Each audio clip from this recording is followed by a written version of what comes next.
కర్తాల్ మండలంలో సరికొండ గ్రామ పంచాయతీ పరిధిలో బోయినగుట్ట తాండాలో కనీ విని ఎరగని రీతిలో ఇంత పెద్ద కార్యక్రమాన్ని ఏర్పాటు చేయడం అంటే మామూలు మాట కాదు. నిజంగా కలోకుర్తి కర్తాల్ నాయకులకందరూ కూడా మనస్ఫూర్తిగా నేను అభినందన తెలియజేస్తా ఉన్నాను. పెద్దలు గౌరవనీయులు మాజీ మంత్రివర్యులు మన తెలంగాణ ఉద్యమ నాయకుడు ప్రస్తుత శాసనసభ్యుడు పెద్దలు హరీష్ రావు గారికి, మన రంగారెడ్డి జిల్లా మాజీ మంత్రివర్యులు ప్రస్తుతం మహేశ్వరం శాసనసభ్యురాలు మా అక్క సబితా ఇంద్రారెడ్డి గారు, అదేవిధంగా మన ఎమ్మెల్సీ నవీన్ కుమార్ రెడ్డి గారు, మన ఫుడ్ కమిషన్ చైర్మన్ గోలి శ్రీనివాస్ రెడ్డి గారు, అదేవిధంగా మన ఉప్పల వెంకటేష్ గారు, సత్యం గారు, విజితారెడ్డి గారు, అదేవిధంగా మన కేశవ్ నాయక్ గారు, పార్టీ అధ్యక్షుడు పరమేష్ గారు, మన నరసింహ గౌడ్ గారు, అంజి గారు, వేదిక పైన ఉన్నటువంటి అన్ని మండలాల అన్ని మున్సిపాలిటీల నాయకులకు, ప్రజాప్రతినిధులకు, కార్యకర్తలకు, వచ్చినటువంటి మహిళా తల్లులకు, అక్కలకు, చెల్లెళ్లకు, మా పెద్దలందరికీ, అన్నదమ్ములకు, కుటుంబ సభ్యులకు, ఆత్మీయులకు పేరు పేరున మీకు అందరికీ కూడా మనస్ఫూర్తిగా మళ్ళొకసారి అభినందనలు, శుభాభినందనలు తెలియజేస్తా ఉన్నాను. ముఖ్యంగా ఈ రోజు ఈ రాష్ట్రంలో రాక్షస పాలన, ఒక దుర్మార్గమైన పాలన ఇలా రేవంత్ రెడ్డి గారు చేయడం జరుగుతుంది. కేసీఆర్ ఉన్నప్పుడు రామరాజ్యం 4 పాదాల సుభిక్షంగా ఈ రాష్ట్రం సుఖ సంతోషాలతో ఉన్నది. ఈ కాంగ్రెస్ వచ్చిన తర్వాత ఒక రావణ రాష్ట్రంగా, ఒక దుర్మార్గపు పాలన ఈ రోజు ప్రజలకు ఏ విధంగా అన్యాయం చేస్తుంది, ప్రజలను ఏ విధంగా పీడిస్తుంది, ప్రజలు ఏ విధంగా బాధిస్తుంది, ప్రతి ఒక్కరికి కూడా ఈ రోజు అర్థమైందనే విషయాన్ని ఈ సందర్భంగా నేను తెలియజేస్తా ఉన్నాను. మరి ఇప్పుడే మన వెంకటేష్ చెప్పారు, చాలా మంది చెప్పారు, ఇచ్చినటువంటి 6 గ్యారంటీలో అర గ్యారంటీ కూడా అమలు చేయలేదు. ప్రజలకిచ్చి మోసం చేసి ఎన్నికల మేనిఫెస్టోలో పెట్టి ఓట్లు వేయించుకొని గద్దెనెక్కిన తర్వాత ఇలా ప్రజల పొట్టలు కొట్టే ప్రభుత్వం ఏంటంటే రేవంత్ రెడ్డి గారికి కాంగ్రెస్ ప్రభుత్వం అని సందర్భంగా తెలియజేస్తా ఉన్నాను. ఈ రోజు ప్రజలందరూ కూడా తిరిగి కేసీఆర్ నాయకత్వం కావాలి, మళ్ళీ కేసీఆర్ రావాలి, రామరాజ్యం రావాలి, సుభిక్షం రావాలి, అందరూ సంతోషంగా జీవించాలని ఈ రోజు ప్రతి ఒక్కరు కూడా కోరుకుంటున్న విషయాన్ని ఈ సందర్భంగా తెలియజేస్తా ఉన్నాను. ఈ రేవంత్ రెడ్డి గారు ముఖ్యమంత్రి అయిన తర్వాత ప్రత్యేకంగా మన ప్రాంతానికి చాలా అన్యాయం జరిగింది. ఈ రోజు పాలమూరు రంగారెడ్డి ప్రాజెక్టు ఎక్కడో మూలన పడిపోయింది. ఆయన మామ పేరు జయపాల్ రెడ్డి పేరు పెట్టుకున్నాడు, ₹1 కూడా విడుదల చేయలేదు. కేసీఆర్ ఉన్నప్పుడు 12,30,000 ఎకరాలకు హరీష్ అన్న ఆ రోజు సాగునీటి శాఖ మంత్రిగా ఉన్నాడు.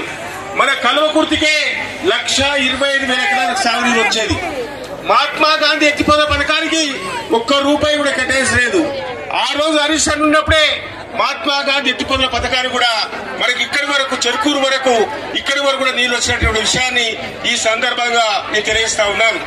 అదేవిధంగా ఈ రోజు మరి రేడియల్ రోడ్, గ్రీన్ఫీల్డ్ రోడ్ ఇప్పుడే మన మిత్రుడు చెప్పిండు, అక్కడ కందుకూరు మండలము, యాచారం మండలం, ఇక్కడ కల్వకుర్తి తాలూకాలో కర్తాల్ మండలం, అమలగల్ మండలం సుమారు 1,100 ఎకరాలు పోతుంది.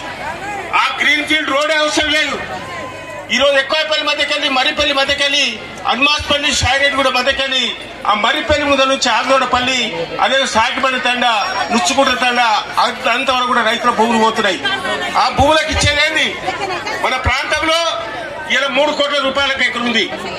ఇలా ఇప్పుడే మా రాంపాల్ నాయకుడిగా లగచంద్ర గారి, రోడ్డుబాడి తండ గారి ఏ విధంగా లంబాడి రైతులకు అన్యాయం చేసిందో మన ప్రాంతంలో కూడా పేద లంబాడి సోదరులకు అన్యాయం చేయడానికి, చిన్న సన్నకారు రైతులకు అన్యాయం చేయడానికి ఈ రేవంత్ రెడ్డి గారి ప్రభుత్వం మన భూములు లాక్కుంటుందనే విషయాన్ని, దాన్ని ఎట్టి పరిస్థితిలో కూడా మనమందరం కూడా సంఘటితంగా పోరాటం చేసి అడ్డుకోవాల్సిన బాధ్యత ఉందనే విషయాన్ని ఈ సందర్భంగా తెలియజేస్తా ఉన్నారు. అదేవిధంగా ఈ రోజు త్రిపుల్ ఆర్ అలైన్మెంట్ మార్చిర్రు. రేవంత్ రెడ్డి సోదరులు కుటుంబ సభ్యులు వారి చుట్టాలకైతే భూములు కొన్నారు, ట్రిబ్యునల్ మార్చేసి అలైన్మెంట్ కూడా తిప్పడం జరిగింది. అది కూడా ఈ రోజు కేంద్ర ప్రభుత్వం పెండింగ్ లో పెట్టడం జరిగిన విషయాన్ని ఈ సందర్భంగా తెలియజేస్తా ఉన్నారు.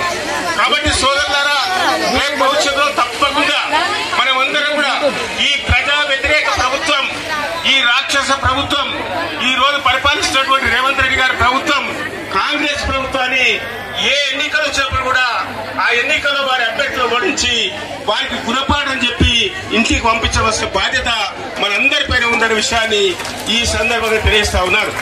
హరీష్ అన్న మంత్రిగా ఉన్నప్పుడు మన కలవకుర్తికి 37 పల్లె దవాఖానాలు, బస్తీ దవాఖానాలు ఇచ్చాడు, డాక్టర్లు ఇచ్చిండు, ప్రతి దవాఖానకు 20 లక్షల రూపాయలు ఇచ్చిండు.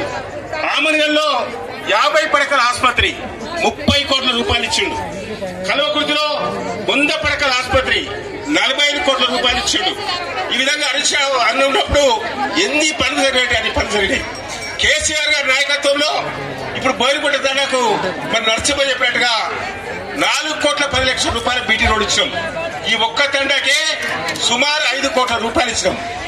ఈ కల్వకుర్తి నియోజకవర్గంలో గత 10 సంవత్సరాల్లో కేసీఆర్ గారు ముఖ్యమంత్రి ఉన్నప్పుడు అన్ని రంగాలకు కూడా 5,000 కోట్ల రూపాయలతో అభివృద్ధి చేయాలన్న విషయాన్ని ఈ సందర్భంగా తెలియజేస్తా ఉన్నారు.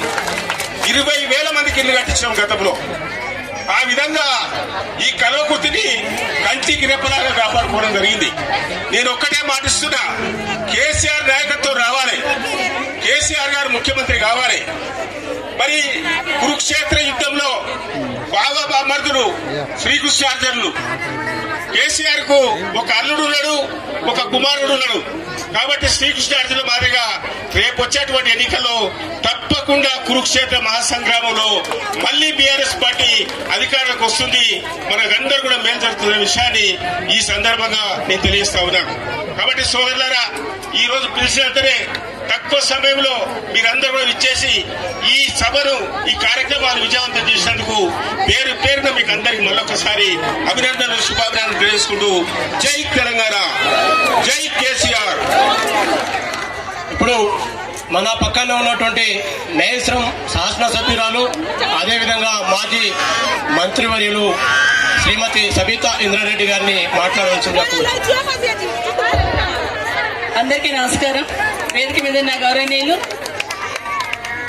ఈరోజు ఇక్కడ ఈ కార్యక్రమానికి ఇచ్చేసిన పెద్దలు, గౌరవనీయులు, సోదరులు, మాజీ మంత్రి హరీష్ రావు గారికి, అదే